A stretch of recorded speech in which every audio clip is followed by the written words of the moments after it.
നമസ്കാരം. ചൈനയ്ക്ക് ഇന്ത്യ ചുട്ട മറുപടി കൊടുത്തിരിക്കുകയാണ്.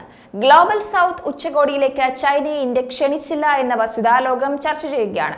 123 രാജ്യങ്ങൾ പങ്കെടുത്ത വോയിസ് ഓഫ് ഗ്ലോബൽ സൗത്ത് ഉച്ചകോടിയിൽ കാലാവസ്ഥാ വ്യതിയാനം സംബന്ധിച്ച ആശങ്കകളും പുതിയ സാങ്കേതിക വിദ്യകളുടെ വെല്ലുവിളികളും ഐക്യരാഷ്ട്രസഭയിലെ പരിഷ്കാരങ്ങളുടെ ആവശ്യകതയും നിരവധി നേതാക്കൾ ഉന്നയിച്ചിരുന്നു. എന്നാൽ വോയിസ് ഓഫ് ഗ്ലോബൽ സൗത്തിൽ ചൈനയുടെ ശബ്ദം ഉയർന്നിരുന്നില്ല. ചൈനയെ ക്ഷണിച്ചില്ല എന്നത് അടിവരയിട്ട് പറയണം. ഇന്ത്യ ആതിഥേയത്വം വഹിച്ച മൂന്നാമത് വോയിസ് ഓഫ് ഗ്ലോബൽ സൗത്ത് ഉച്ചകോടിക്ക് ശേഷം നടത്തിയ വാർത്താ സമ്മേളനത്തിൽ വിദേശകാര്യമന്ത്രി എസ് ജയശങ്കർ കാര്യങ്ങൾ കൃത്യമായി വ്യക്തമായി പറഞ്ഞിരുന്നു. ചില രാജ്യങ്ങൾ ബഹുധ്രുവീകരണത്തെക്കുറിച്ച് പരാമർശിക്കുന്നു. ലോകം ബഹുധ്രുവത്തിലേക്ക് നീങ്ങുകയാണ് എന്നും ഇത് പ്രതിഫലിപ്പിക്കണമെന്നും അദ്ദേഹം പറഞ്ഞു. ഗ്ലോബൽ സൗത്ത് ഉച്ചകോടി പൊതുവായ നിലപാടുകൾ കണ്ടെത്തുന്നതിനുള്ള ഒരു നീക്കമാണ് എന്നും ഒരു കോമ്പാക്റ്റിൽ ഒത്തുചേരാനുള്ള ബോധം സൃഷ്ടിക്കുക എന്നതാണ് ആശയമെന്നും അദ്ദേഹം പറഞ്ഞു. പ്രധാനമന്ത്രി നരേന്ദ്രമോദിയുടെ സബ്കാ സാത്ത് സബ്കാ വികാസ് സബ്കാ വിശ്വാസ് ഔർ സബ്കാ പ്രയാസ് എന്ന കാഴ്ചപ്പാടിന്റെ വിപുലീകരണമായിട്ടാണ് ഗ്ലോബൽ സൗത്ത് ഉച്ചകോടി സംരംഭം ആരംഭിച്ചത്. വസുധൈവ കുടുംബകം എന്ന ഇന്ത്യയുടെ തത്വശാസ്ത്രത്തിന് അടിവരയിടുന്നുണ്ട്.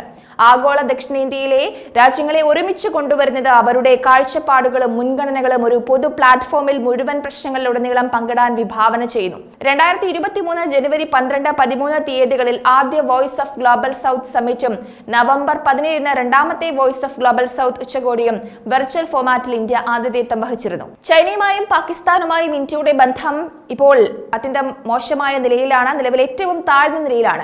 കൂടാതെ രണ്ട് രാജ്യങ്ങളും നേരത്തെ നടന്ന വോയിസ് ഓഫ് ഗ്ലോബൽ സൗത്ത് ഉച്ചകോടിയുടെ ഭാഗമായിരുന്നില്ല താനും. അപ്പോ ചൈനയുടെയും പാകിസ്ഥാന്റെയും അഭാവം ഗൗനിക്കാതെ തന്നെയാണ് വികസ്വര രാജ്യങ്ങൾ നേരിടുന്ന പ്രധാന വെല്ലുവിളികൾ ചർച്ച ചെയ്യാൻ 123 രാജ്യങ്ങളിലെ നേതാക്കളും മന്ത്രിമാരും യോഗം ചേർന്നത്. ഉച്ചകോടിയിൽ നിരവധി രാജ്യങ്ങൾ ഗാസയിലെയും ഉക്രൈനിലെയും സംഘർഷം ഉന്നയിച്ചതായി വിദേശകാര്യമന്ത്രി എസ് ജയശങ്കർ പറഞ്ഞു. ഗാസയിലെ സ്ഥിതിഗതികൾ ഉയർത്തിയ രാജ്യങ്ങൾ സിവിലിയൻ അപകടങ്ങളിൽ ആശങ്ക പ്രകടിപ്പിക്കുകയും വെടിനിർത്തൽ ഏർപ്പെടുത്തുകയും ചർച്ചകൾ പുനരാരംഭിക്കുകയും ചെയ്യേണ്ടതിന്റെ ആവശ്യകത ഊന്നിപ്പറയുകയും ചെയ്തു. ഇന്ത്യ അടക്കം 123 രാജ്യങ്ങളാണ് ഉച്ചകോടിയിൽ പങ്കെടുത്തത്. 21 രാജ്യങ്ങൾ നേതാക്കളുടെ സെഷനിൽ പങ്കെടുത്തു. 118 മന്ത്രിമാർ ഡിജിറ്റൽ വ്യാപാരം, ആരോഗ്യം തുടങ്ങിയ വിഷയങ്ങൾക്കായി സമർപ്പിച്ച വിവിധ സെഷനുകളിൽ ചേർന്നു. വിദേശകാര്യമന്ത്രിമാർക്കായുള്ള 2 സെഷനുകളായിട്ട് 34 രാജ്യങ്ങൾ പങ്കെടുത്തു.